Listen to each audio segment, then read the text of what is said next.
Baik, terima kasih Bunda Hana. Bismillahirrahmanirrahim. Assalamualaikum warahmatullahi wabarakatuh. Waalaikumsalam warahmatullahi wabarakatuh. Innal hamdalillah nahmaduhu wa nasta'inu wa nastaghfiruh wa na'udzu billahi min sururi anfusina wa min sayyiati a'malina may yahdihillahu fala mudhillalah wa may yudhlilhu fala hadiyalah. Asyhadu an la ilaha illallah wahdahu la syarikalah wa asyhadu anna Muhammadan abduhu wa rasuluh.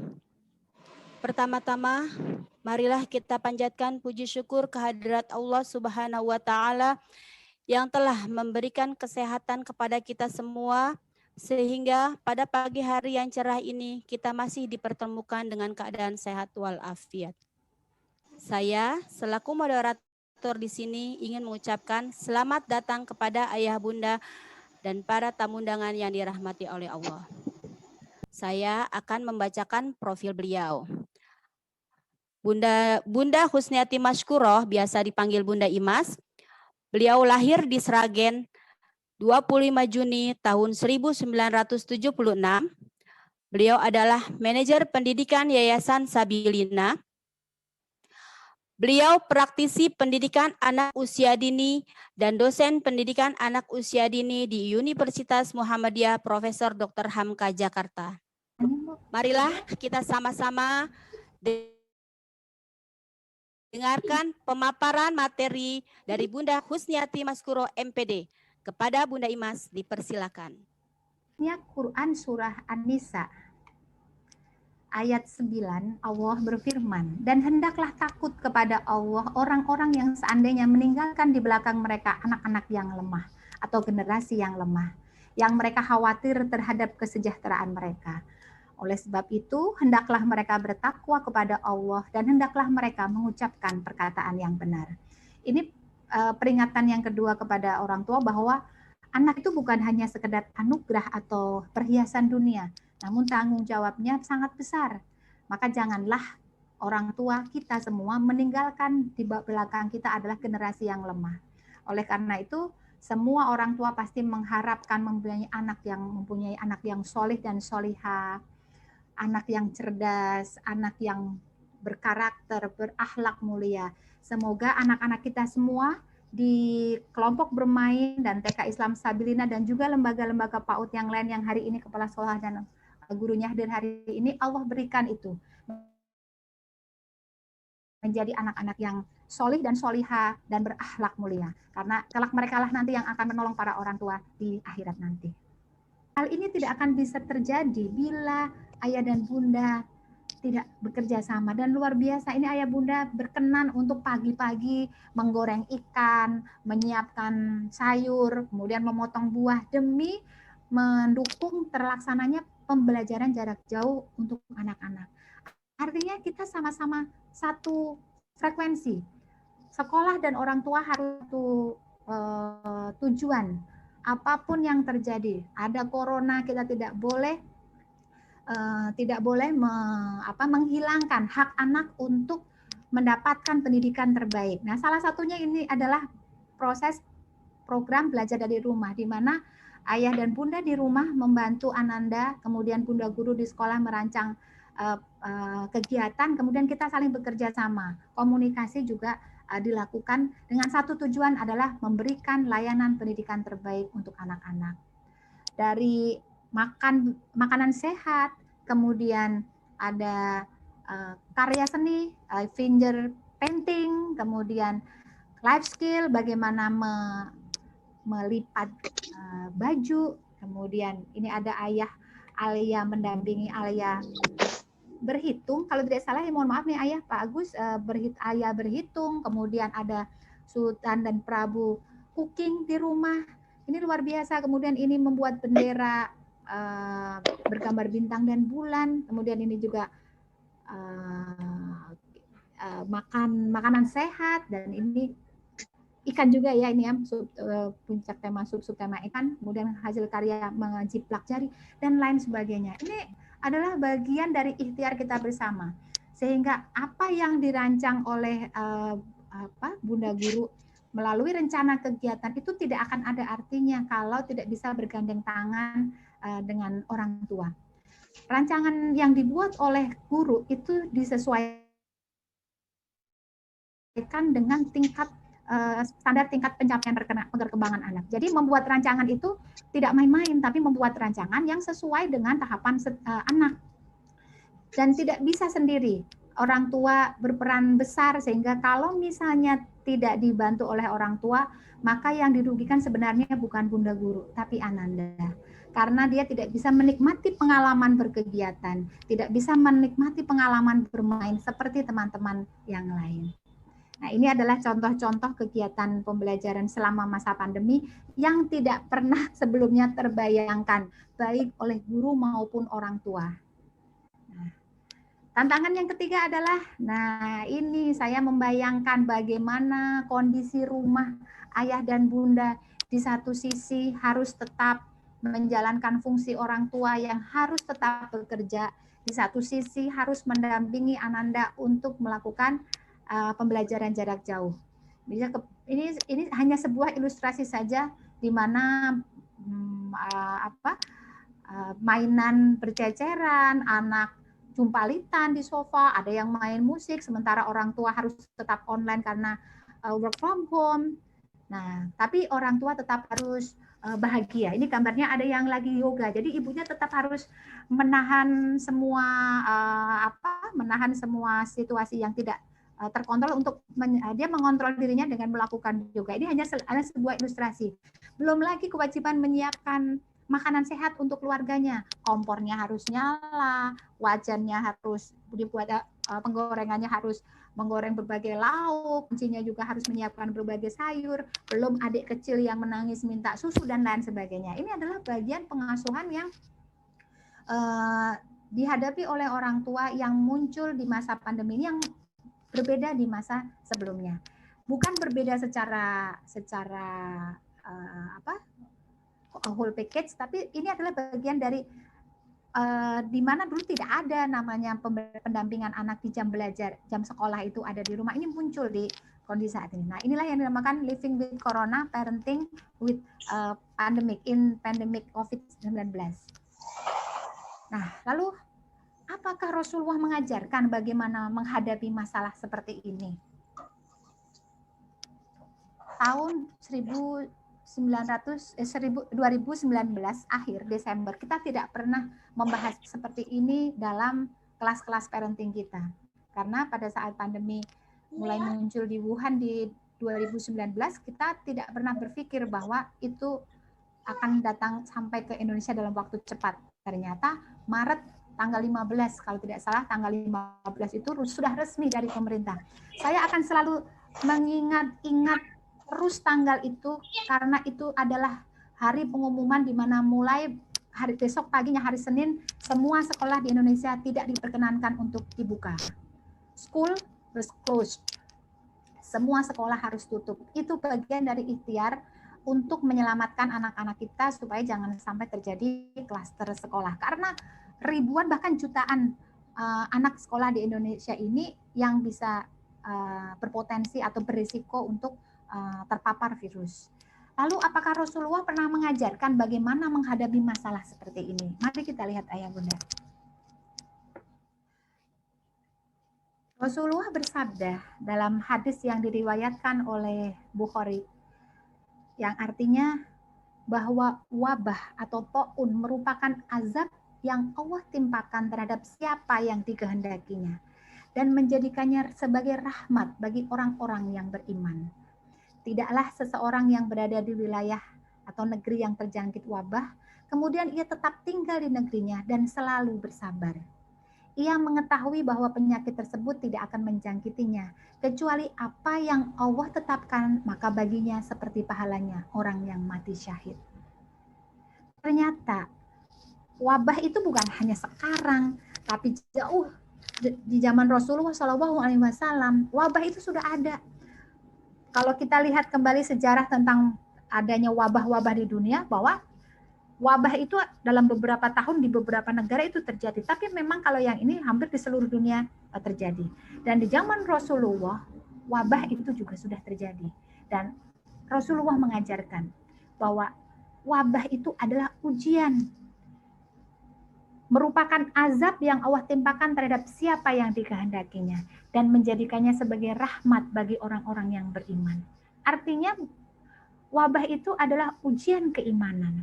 Kalau kita tidak membaca ini atau tidak mengingat ini, maka kita akan lebih banyak protesnya, kita lebih banyak mengeluhnya. Tapi ternyata Islam itu indah. Bahkan Rasulullah yang hadir di dunia jauh sebelum kita sudah berpesan melalui hadis ini bahwa wabah itu adalah ujian keimanan. Dan kemudian disampaikan bahwa tidaklah seseorang yang berada di wilayah terjangkit wabah tersebut kemudian ia harus tetap tinggal di negerinya dan selalu bersabar. Karakter berikutnya, kalau tadi ujian keimanan, maka berikutnya adalah bagaimana kita menjadi hamba yang bersabar. Ia mengetahui bahwa penyakit tersebut tidak akan menjangkitinya kecuali apa yang Allah tetapkan padanya. Ini sangat jelas rukun iman, adanya qada dan qadar. Iya, saya ingat karena pernah ngobrol juga sama Mama Queen sebelum pandemi ini, ketat di rumah, bahkan tidak ada gadget gitu, dan itu berhasil. Itu success story. Success story gitu kan. Best practice di keluarga Mama Queen, tidak ada gadget dan anak-anak bisa berkegiatan tanpa ada gadget. Itu terbukti.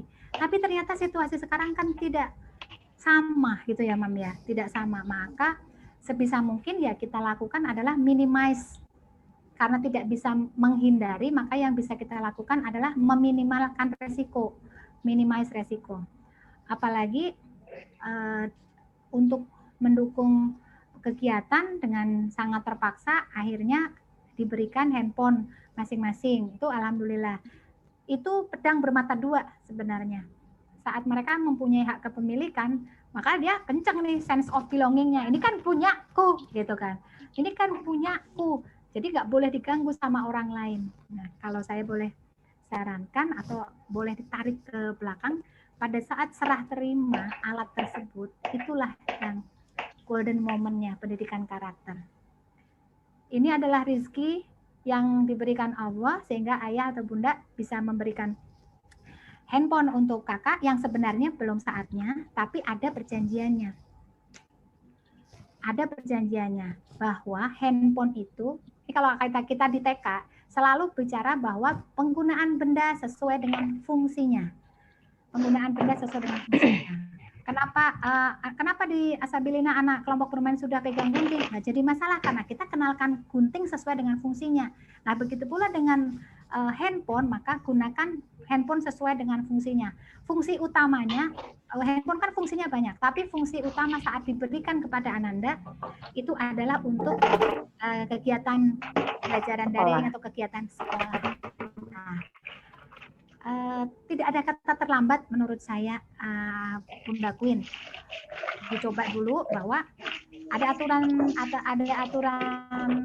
apa ya? Ada beberapa keluarga malah membuat kontrak membuat kontrak bersama gitu kan, kesepakatan. Kalau itu namanya ZPD. Zero Proximity Development, pijakan, memberi pijakan kepada anak.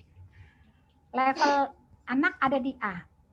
Karena mau kita naikkan ke level B dan kita gunakan alat, ada media yang diberikan, maka harus diberikan pijakan. Mau melakukan kegiatan pergi ke luar, misalnya mau pergi berkunjung ke saudara, pijakan dulu sebelum berangkat. Nah, kita akan berangkat ke rumah tante siapa. Di sana nanti kita akan seperti ini. Do and doesn't do-nya itu biasa kita lakukan mau sambil ngobrol di mobil atau semalam sebelumnya, itu sudah dilakukan. Itu CPD atau pijakan. Begitu pula mau pakai handphone, pijakannya harus kuat, Bu. Itulah kenapa kami di Sabilina dari tahun 1999 kami berdiri itu menggunakan ZPD atau menggunakan pendekatan sentra, karena kita menggunakan ZPD. Pijakannya ada 4, pijakan sebelum lingkungan, pijakan sebelum main, pijakan selama main, dan pijakan sesudah main. Karena kita itu mau menanamkan karakter-karakter. Boleh main ini dengan syarat ini, boleh main ini aturannya apa. Jadi itu sudah disepakati sebelum mulai. Nah, begitu pula dengan penggunaan handphone di rumah. Mau handphone, mau alat-alat yang lain, maka pentingnya pijakan itu harus kita biasakan kepada anak-anak. Bentuknya sebisa mungkin bukan instruksi, tapi kesepakatan. Karena kalau instruksi yang terjadi adalah curi-curi kesempatan. Tapi kalau kesepakatan itu adalah pembicaraan dua belah pihak. Akhirnya deal, disetujui. Handphone ini digunakan untuk apa? Handphone ini boleh digunakan di hari apa? Boleh digunakan untuk jam berapa? Yaitu yang dinamakan ZPD, Bu, atau pijakan. Sesuai dengan fungsinya. Itulah yang akan kita berikan kepada anak-anak kita menjadi semakin dewasa, mereka akan tahu bahwa semua hal itu ada aturannya. Aturan itu bukan untuk membatasi, tapi untuk mengatur, untuk memberikan semua itu supaya berjalan dengan baik, tidak mengganggu kepentingan orang lain. Dan disampaikan juga adanya resiko. Bila kakak menggunakan ini berlebihan, bisa terjadi resiko ini. Bunda bisa tunjukkan beberapa berita, tapi jangan yang mengerikan. Kalau gambar-gambar mengerikan jangan ditayangkan, tapi Bunda bisa menggunakan secara lisan saja. Tapi kalau ada visualisasi yang memang layak untuk dilihat secara anak usia dini, boleh ditunjukkan. Kalau kita harus menyerang anak itu, menyerang dalam tanda kutip dengan berbagai informasi.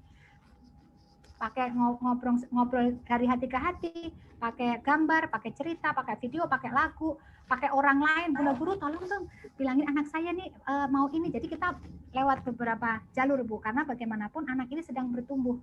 Begitu ya Mama Queen, tetap semangat karena memang apa yang dihadapi oleh Mama Queen itu dihadapi oleh hampir semua orang tua di muka bumi ini. Di mana anak yang awalnya tidak pernah ada pembelajaran daring menjadi ada pembelajaran. Nah, kami di Sabilina tetap berusaha seminimal mungkin, Bu. Tidak setiap hari dan durasinya juga tidak lebih dari 30 menit. Itu bagian komitmen kami demi kesehatan anak-anak dan juga supaya tidak terlalu lama dengan paparan. Begitu ya Bunda Queen ya. Terima kasih Bunda Queen. Nah, sekarang Oke, alhamdulillahirobbilalamin. Sesi tanya jawab sudah selesai.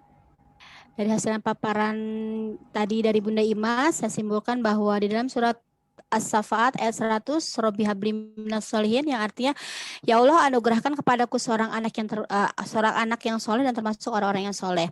Tantangan di masa pandemi dalam pengasuhan yaitu yang pertama sisi kesehatan, kedua belajar dari rumah, yang ketiga orang tua yang bekerja. Prophetic parenting mendidik anak sesuai dengan petunjuk Allah dan Rasulnya dengan menjadikan Rasulullah Muhammad sebagai model teladan agar kelak anak memiliki karakter akhlak mulia seperti yang diajarkan Rasulullah.